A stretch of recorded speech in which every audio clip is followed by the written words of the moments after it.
The 7 levels of Marvel gods, explained. Level 1. Earthly gods. Sits at the foundation of Marvel's divine, and it begins not in the stars, not in the multiverse, but here. On Earth, these are the earthly gods. The Olympians, Asgard's minor deities, the Egyptian Ennead, and every pantheon whose legends inspired human myth long before the first superhero ever took flight. They aren't abstract concepts or cosmic laws. They're beings who bleed, laugh, fight, feast, love, break, and rise again. Gods by nature, but still tethered to the emotions and flaws of the mortals who once worshipped them. And standing at the front of this level is Hercules, Marvel's definitive earthly god. Heracles, the son of Zeus and Alcmene, walks the line between mortal and divine in a way that makes him the perfect representative of Level 1. He isn't a cosmic constant. He isn't a universal overseer. He isn't rewriting existence. He's something simpler, older, and more visceral. The archetype of impossible strength, the kind of warrior whose footsteps echo across centuries. Marvel's Hercules is a powerhouse in the purest sense. His strength comfortably breaks the 100-ton threshold, and depending on the writer or era, it climbs well into the 150-ton range. Raw lifting power alone puts him above most of Earth's superheroes, including Thor in moments of pure physical contest. He's gone toe-to-toe with the Hulk, held up the heavens like his mythological counterpart, wrestled gods, smashed through titans, and even punched celestials hard enough to make them take notice. This isn't metaphor. This is canon. When Hercules swings, mountains tremble, but physical strength is only one piece of his divinity. His Olympian physiology grants him near-limitless stamina. He can fight for days without tiring blades break against his skin. Bullets bounce harmlessly, and poisons rarely do more than irritate him, and above all else, Hercules is immortal, not lives a long time. Immortal. Thousands of years old, unchanged since the age of myth. Yet these gods, for all their power, are not untouchable. What sets Level 1 apart is that these divine beings are shaped by emotion. They get angry, they fall in love, they boast, they celebrate, they grieve. Hercules drinks too much, fights too quickly, loves too freely, and talks too loudly. Ares burns with perpetual aggression. Athena's pride is as sharp as her intellect. Their flaws are not cosmic, they're human, just magnified to godly proportions. And that's why they remain at Level 1. Their scale is planetary. Their battles shake cities, not galaxies. Their influence shapes cultures, not timelines. They can destroy armies, but not universes. They are the gods you can stand in front of, if you're brave enough or foolish enough to try. Earthly gods represent power grounded in myth. They are the living symbols of humanity's oldest stories. Larger-than-life champions who fight with fists, fire, wisdom, and wrath, but who are still bound to the world and its rules. They're stronger than heroes, weaker than abstracts, and forever caught between legend and limitation. Hercules leads this level not because he's perfect, but because he's the closest thing Earth has to a god who walks, drinks, fights, and laughs among mortals. A divine powerhouse, just not a cosmic one. Level 2. The Pantheon leaders. Level 2 is where godhood stops being a story about strength and starts becoming a story about sovereignty. These are the Pantheon leaders, Guy Fathers, Odin of Asgard, Zeus of Olympus, Vishnu of the Hindu pantheon, and countless others across Earth's mythic tapestry who command entire realms, entire civilizations, entire hierarchies of gods beneath them. If Level 1 represents gods who can lift mountains, Level 2 represents gods who can reshape worlds. Odin stands at the front of this tier because he is the blueprint for what a pantheon leader truly is. The All-Father, the ruler of Asgard, the architect of myth, magic, and war. Odin doesn't just fight monsters, he negotiates with cosmic entities, bargains with fate, and stands shoulder to shoulder with beings who could erase planets with a thought. Where Hercules is a warrior, Odin is an empire.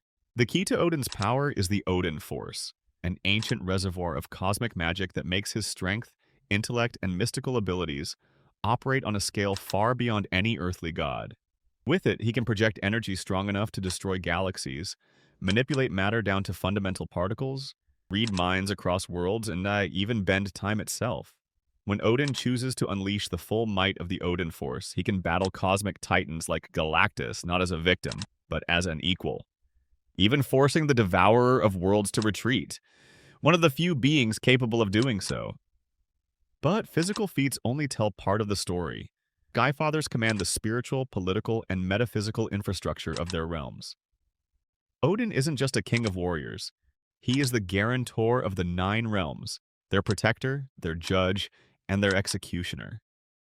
Zeus isn't just a thunder god. He is the fulcrum of Olympus, the source of authority that cascades down through hundreds of divine beings. Vishnu doesn't just watch over mortals. He maintains cosmic order itself within his pantheon's narrative. What makes level 2 so distinct is scale. Pantheon leaders can shatter planets, but they can also create them. They can command storms the size of continents, alter the flow of magic across realms, and birth artifacts that rewrite physics. They are the keystones of their mythic ecosystems. Remove them, and entire pantheons collapse. Yet for all their might, they remain tied to their domains. Odin is strongest in Asgard. Zeus is strongest on Olympus. Their power, while immense, is contextual, rooted in worship, mythology, and magical structures that limit how far their influence can reach. And that limitation is what keeps them at level 2 instead of ascending further. They're rulers, not cosmic abstractions. Kings, not universes. Magic incarnations, not multiversal constants. Level 1 gods can topple armies. Level 2 gods can rewrite legends, but above them waits a scale of divinity that no realm can contain. Because the moment power leaves the bounds of myth, it becomes cosmic. Level 3, the cosmic deities. Level 3 is where godhood stops being myth and becomes physics. These are the cosmic deities, beings not worshipped because of legend, but because their very existence shapes galaxies, civilizations, and the architecture of reality. If level 1 is strength and level 2 is sovereignty, level 3 is function. These gods don't rule realms.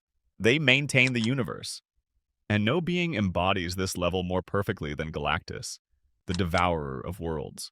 Galactus is not a man, not a monster, and not even a god in the traditional sense. He is a cosmic constant, a requirement, a built-in pressure valve ensuring the universe does not spiral into entropy or stagnation. Born as Galen, last survivor of the universe before ours, he merged with the cosmic egg of creation and emerged as the first divine being of the new cosmos. His hunger is not cruelty. It is physics wearing a purple helmet. Galactus carries the power cosmic, an energy source so vast it can sculpt planets, ignite stars, and remake matter at will. He creates heralds like the Silver Surfer by gifting them fragments of his power, giving them abilities so extreme that even Avengers tremble before them. Keep in mind, those heralds carry only drops of what Galactus holds. When he is fully fed, Galactus can fight entire battalions of Celestials, withstand black holes, warp reality, and threaten entire star clusters. But what elevates him into level 3 isn't just strength, it's purpose. He exists to maintain universal balance. If Galactus dies, something worse rises in his place. He is a cosmic immune system with a planetary appetite. Yet even Galactus is only one face of this level. The Celestials, massive armored titans older than human imagination, operate on an even broader scale of influence. They seed planets, manipulate evolution, judge civilizations. A single Celestial arriving on a world is enough to cause global panic, not because they come to destroy, but because they come to decide, to evaluate, to reshape. Where pantheon gods speak of destiny, Celestials build it. These cosmic entities operate on a scale far beyond anything Earth has produced. They bend energy and matter as easily as a sculptor shapes clay. They perceive time in eons, not seconds. They judge species the way mortals judge seasons. Their decisions echo across galaxies. But what keeps level 3 from breaking into the abstract heights above them is that these beings still operate within the universe. They are bound by cosmic rules. Galactus must feed. Celestials can be injured. Ego, the living planet, can be killed. They have form, limits, responsibility, and that keeps them grounded one step below absolute cosmic abstraction. Level 1 gods can shatter mountains. Level 2 gods can command realms. Level 3 gods can sculpt the shape of existence itself, but they do not define it. That honor belongs to the next level, beings who are the universe. Level 4, the abstract entities. Level 4 is the moment the idea of God stops looking humanoid. These beings are not warriors. They're not kings. They don't sit on thrones, wield weapons, or rule empires. They are empires. They are physics, time, meaning, and fate given consciousness. They're the abstract entities, living concepts that make the universe possible.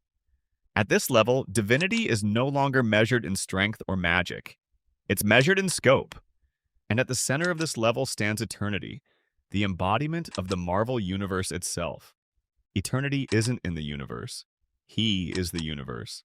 Every star, every planet, every dimension, every atom, every living being, every timeline, all of it forms his body.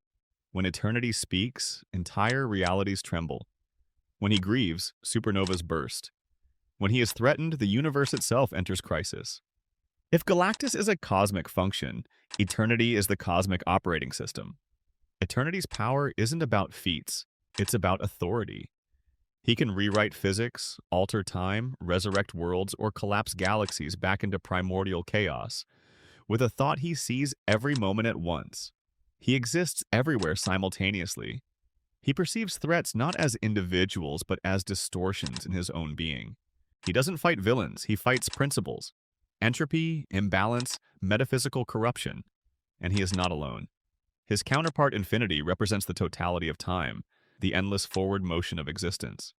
She is the concept of eternity's breath, the reason tomorrow follows today.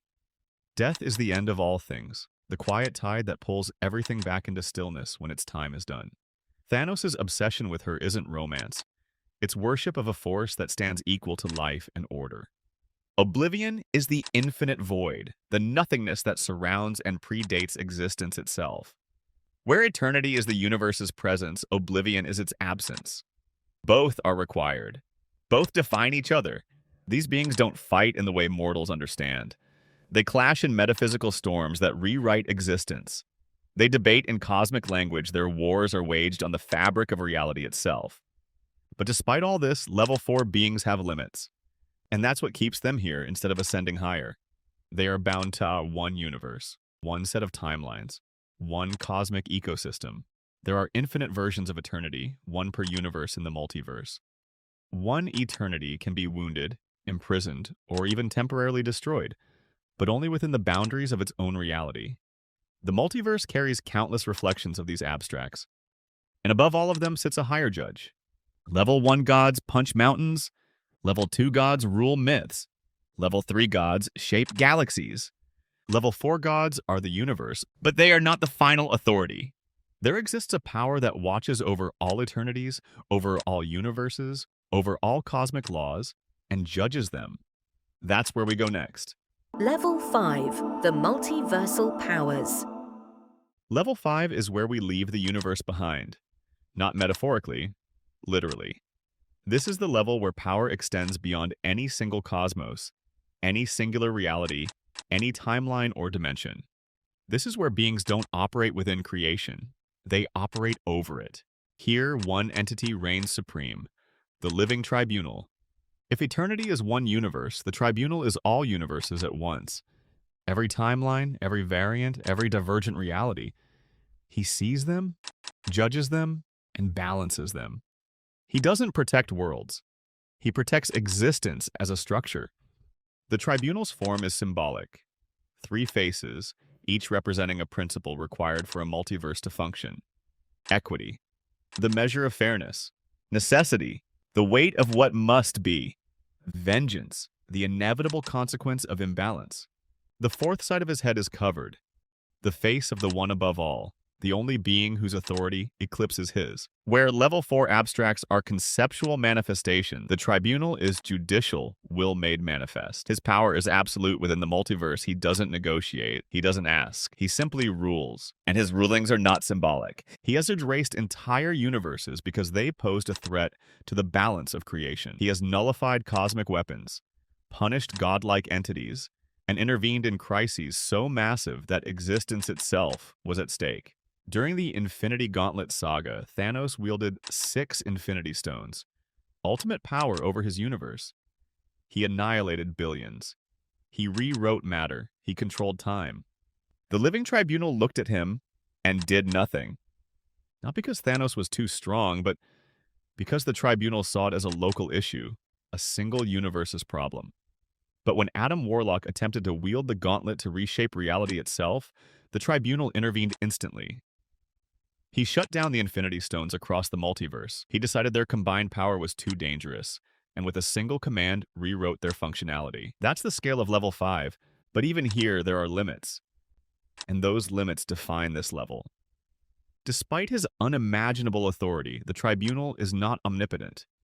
He can be overruled by the one above all. He can be killed, though it takes power that breaks the rules of existence itself. During time runs out, the Beyonders ambushed and destroyed him, causing multiversal collapse. His death was treated not as a crime, but as a catastrophic cosmic malfunction, like someone breaking the hinges of reality's door. His destruction proved 2 things. The Tribunal is the mightiest being within the multiverse. But he is still part of the system he governs, not outside it. That's why he sits squarely at level 5. Level 1 gods shape myth. Level 2 gods shape realms. Level 3 gods shape galaxies. Level 4 gods shape universes. Level 5 gods shape the stability of all universes at once. But above the multiverse lies something far stranger. A power not bound to creation, but foreign to it.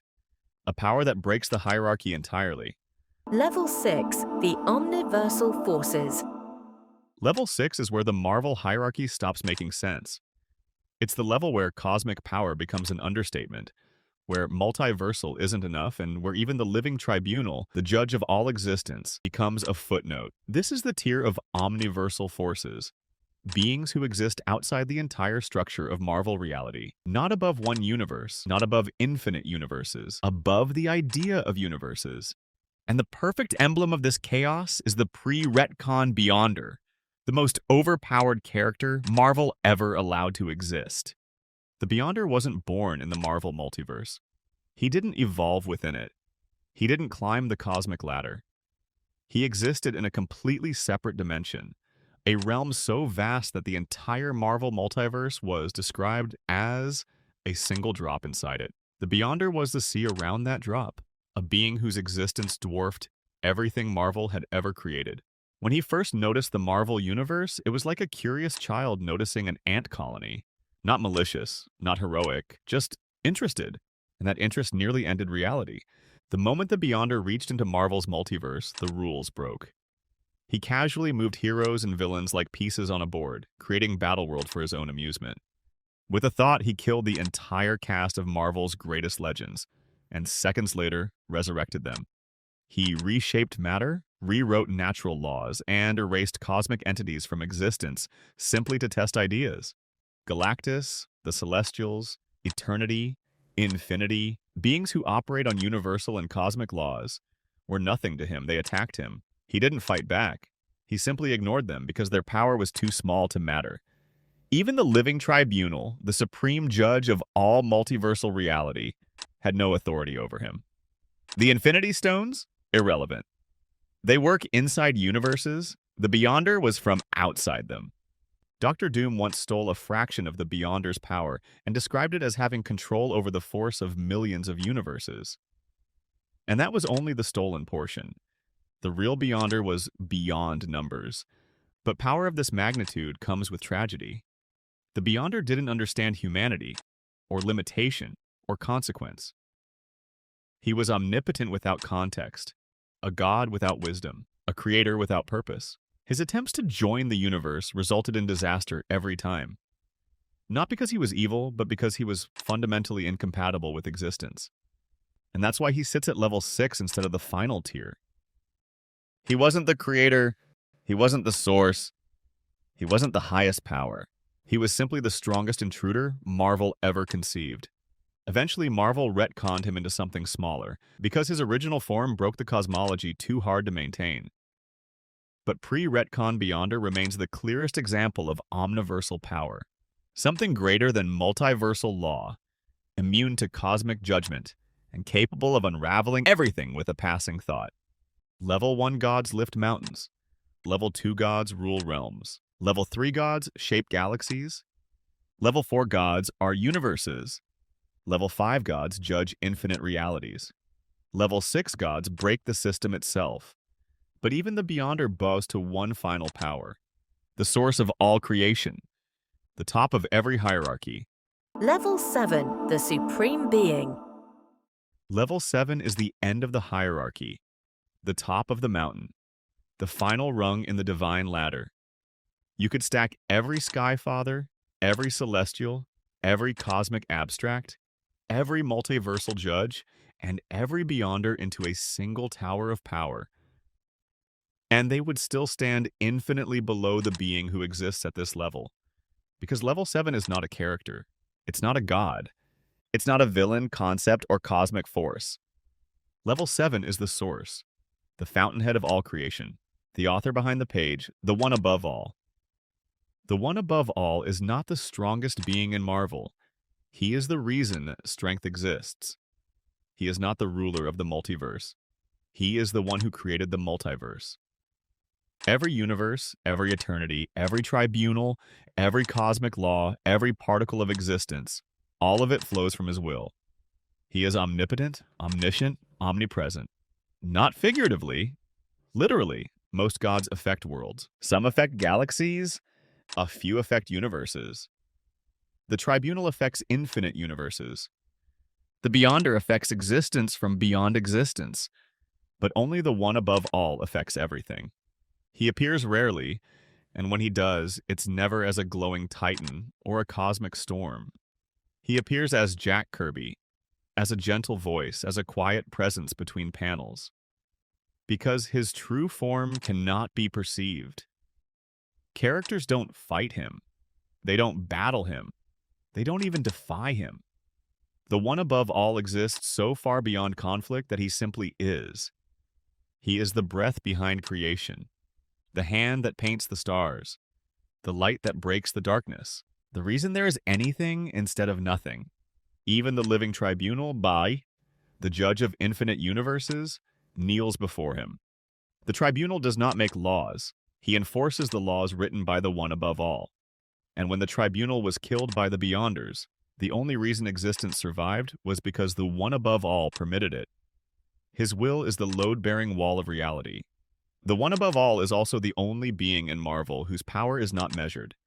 There is no scale, no feat, no upper limit. He rewrites cosmology with a thought. He restores universes with a blink. He resurrects what he chooses, ends what he chooses, and guides the hands of heroes when stories demand impossible hope. His counterpart, the one below all, is not a rival. It is simply the other side of his nature, the shadow cast by infinite light. Even destruction is part of his design. Every power beneath him, from the cosmic abstracts to the omniversal Beyonders, are just panels in a story he authored long before the first star ignited. Level 1 gods fight with fists. Level 2 gods fight with magic. Level 3 gods fight with purpose. Level 4 gods fight with concepts. Level 5 gods fight with judgment. Level 6 gods fight with existence itself. Level 7 does not fight. Level 7 simply is. But above even this, one more level waits. A meta power so supreme it exists outside the fiction entirely. Bonus level 8, the true gods above all. Level 8 is where the entire Marvel cosmology collapses under the weight of reality. This level isn't part of the canon. It creates the canon. It doesn't just oversee the multiverse. It owns the multiverse. It doesn't operate within the story. It writes checks that determine what stories exist. Welcome to Level 8, the final, absolute, ultimate power in Marvel lore, Disney shareholders. Because let's be honest, once you step outside the panels, past the cosmic abstracts, past the tribunal, past the beyonders, past even the one above all, there's another force, a real-world force, whose influence makes every cosmic being in Marvel look like background extras. These aren't gods in robes or titans made of starlight. These are ordinary humans wearing suits, whose votes carry more power than every Infinity Stone combined. Why they're level 8? Because the one above all can create and destroy universes inside the story. But shareholders? They can create or destroy the story itself. They control budgets. They greenlight movies. They approve reboots. They cancel comic lines. They resurrect dead characters if the toy sales spike. Galactus needs planets to survive. Shareholders need quarterly revenue. Guess who's more dangerous? They decide what's canon. Was the Beyonder too strong? Retcon him. Is the Living Tribunal too confusing? Rewrite him. Is Wanda too powerful for future movies? Nerf her. Is Kang causing brand risk? Replace him. Even the one above all's rare appearances, often drawn as Jack Kirby, exist because creators decided he should. And creators exist under editors, who exist under publishers, who exist under executives, who answer to the one force above every cosmic hierarchy, profit. The power feats of Level 8 are insane. They erased Fox's X-Men universe with a pen stroke. They revived Spider-Man's MCU status by negotiating a multiversal trade deal with Sony. They rebooted entire animated universes because the merchandising numbers dipped. They made the Beyonder weaker because he was too strong for storytelling balance. They turned the Infinity Stones into paperweights in the TVA because the plot needed it. They made Eternals canon, and then uncanon, and then soft canon, depending on how meetings went. The Living Tribunal may judge universes, but shareholders judge budgets, and that determines everything. Their only limitation: shareholders are not omnipotent. They answer to an even higher entity, the market. If the stock dips, stories change, characters evolve, timelines reset, universes collapse. They are the only beings capable of rewriting Marvel reality based on earnings calls. Why they surpass the one above all? The one above all is the supreme being inside the Marvel Omniverse. But shareholders? They are the supreme beings over the Marvel Omniverse. A level so powerful that even omnipotence is just another brand asset. And there you have it, the complete divine hierarchy of the Marvel Universe. From the flawed warriors of ancient myth all the way up to the real-world beings who can erase entire timelines with a boardroom vote. 7 levels inside the story, 1 level outside it, and an entire spectrum of power that shows just how wild Marvel cosmology really is. From Hercules lifting mountains, to Odin bending realms, to Galactus balancing galaxies, to eternity being the cosmos, to the Living Tribunal judging infinite universes, to the Beyonder breaking the rulebook from outside reality, to the one above all writing existence itself, all the way to the shareholders who decide if any of it continues next fiscal quarter. No matter which level you're looking at, every rung tells us something important. In Marvel, the question isn't just how powerful a god is. It's what they represent: myth, magic, science, physics, creation, profit, all of it woven into one impossible ladder. But now I want to hear from you. Which level should get its own full breakdown next? Should we dive deeper into the Celestials? Do a full origin story on the Tribunal? Or go absolutely insane and map out all known Beyonder feats? Comment your pick down below. If you enjoyed this cosmic ride, hit the like button, subscribe, and turn on the notification bell so you never miss another deep dive just like this. Thanks for watching, and remember, in the Marvel Universe, even gods have someone they answer to. See you in the next video.